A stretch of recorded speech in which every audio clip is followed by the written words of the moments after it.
এই নাদিম চৌধুরীর নেতৃত্বে জাতীয়তাবাদী মৎস্যজীবী দলকে আমরা অন্যতম একটি সংগঠন তৈরি করব। যুবদল, ছাত্রদল, অন্যান্য অঙ্গ সংগঠন থেকে আমরা শক্তিশালী হবে ইনশাআল্লাহ। বাংলাদেশের প্রত্যেকটা জেলা, প্রত্যেকটা থানা, প্রত্যেকটা ইউনিয়ন, প্রত্যেকটা ওয়ার্ডে আমাদের সুন্দরভাবে কমিটি গঠন করবে ইনশাআল্লাহ নাদিম চৌধুরীর নেতৃত্বে। নাদিম ভাইয়ের সাথে আপনারা আছেন, থাকেন।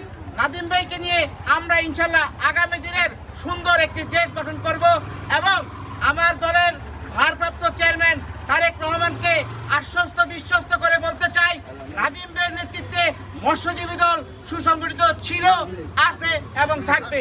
আমাদের এই দলে কোনো আমরা অপকারী, দুষ্কৃতিকারী, সন্ত্রাসী, চাঁদাবাজির কোনো ঠাঁই হবে না। সৎ, স্বচ্ছ, পরিচ্ছন্ন রাজনীতিবিদ হিসেবে নাদিম চৌধুরীর কোনো বিকল্প নাই। ধন্যবাদ সকলকে। ধন্যবাদ।